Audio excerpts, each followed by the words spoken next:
With just one substitution in the second half, Hansi Flick completely unlocked this Real Madrid side.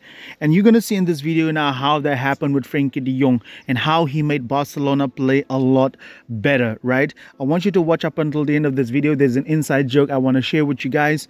And please, guys, do subscribe to the channel. It's going to help us a lot to get this family to grow bigger. And I want you guys to help me with something. I want to get this channel to 10,000 subscribers before the end of the year. So please like, share, and subscribe. We're on 8,000 right now. At the start of the second half, Real Madrid defended with Vinicius and Turtle in a front two to put pressure on the centre backs, which was shocking tactics to me because this triangle could easily make one of Casado and Frenkie de Jong receive the ball. And Valverde and Too Much Money cannot jump out into a press onto Frenkie because then Pedri would be open in between the lines. So it was actually Teppenham that came onto Frenkie de Jong.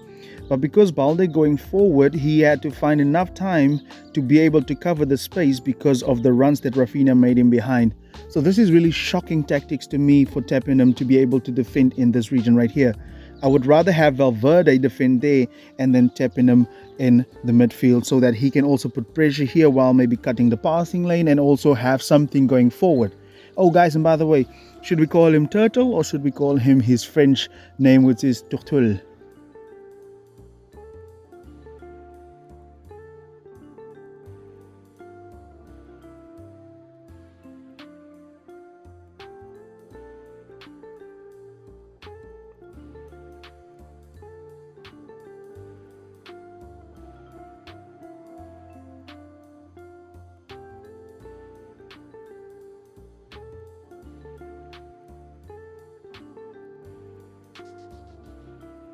Because Vinicius and Tuchel had to keep Kubasi and Inigo company, that freed up Marc Casado and Frenkie de Jong, to the point that Valverde and Too Much Money cannot cover the double pivot because of the verticality and having Rafinha and Pedri circulating so much in between Too Much Money and Valverde, and also due to the fact that Teppenham had to keep hold of Balde.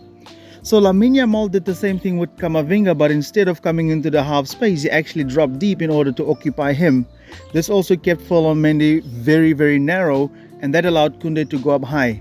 So Koundé and Lamine Yamal had a 2-on-2 against Camavinga and Mendy.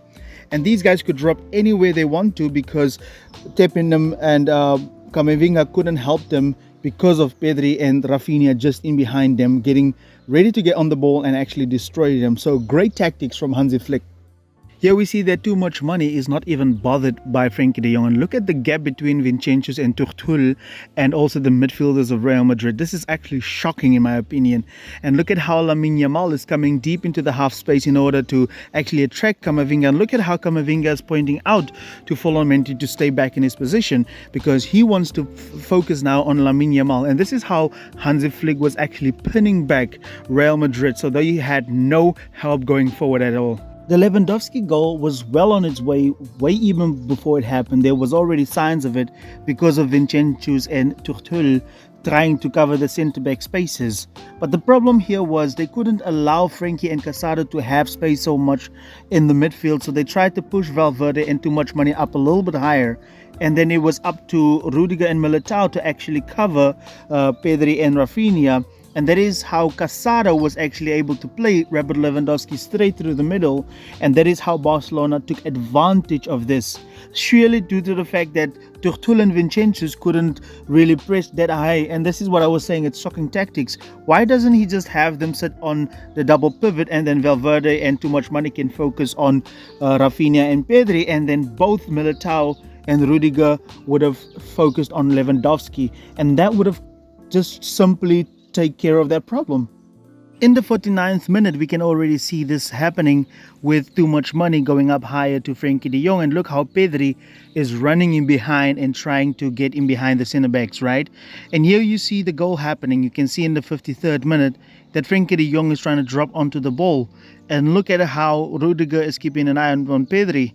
And you can see they actually both come out, and Casado is continuously going into that half space trying to push out Too Much Money. And Pedri and Rafinha is drawing the attention of the two centre backs, right?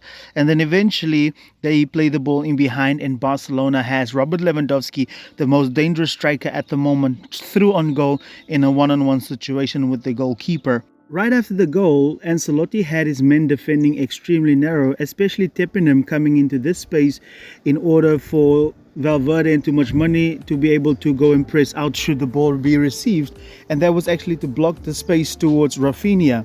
But the problem here was Rafinha was still dropping into the space here, and Lucas Vazquez was following him. And that is where Frenkie de Jong just played the ball over to Balde.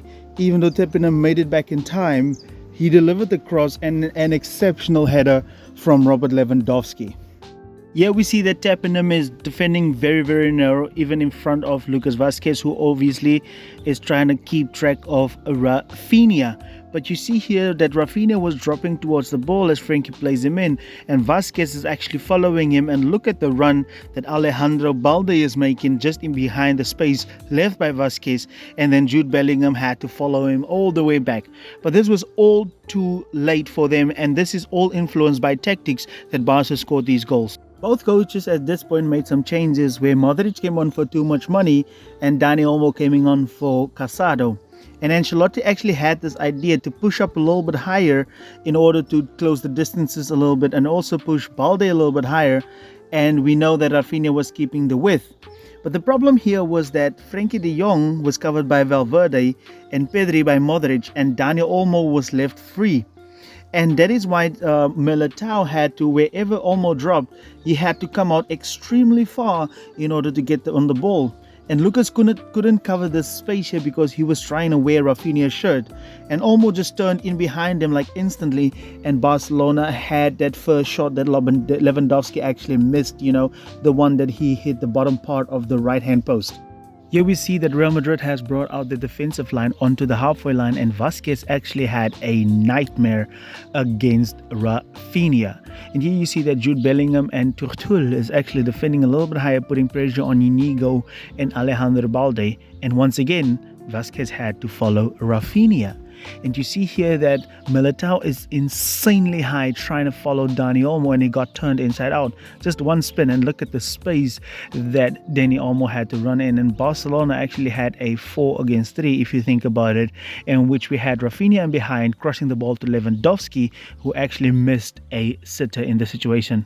Ancelotti did switch the positions of Valverde and Tepinham because in the build-up phase, the Valverde was much better at following up with Tuchel in order to put some pressure on them. And Jude Bellingham also had the task to put some pressure on Rafinha and actually help Lucas Vazquez, who was in a nightmare. But that left Frenkie de Jong totally open, meaning that if he would receive, then the ball Tepinham would have to go onto him. And Real Madrid would have actually gotten into the game, but the problem here was that long ball which Lewandowski had it on, or almost had it on, was won by Rafinha, and Lamine Yamal scored his goal. But the problem then again came in for this positioning of Frenkie de Jong and Tepinham, which Olmo got in here, and you saw that again the ball went over the top and Rafinha scored the goal. If this didn't happen, if Militao didn't have to get in here, then Rafinha wouldn't have scored and be 1-on-1 with Lucas Vazquez.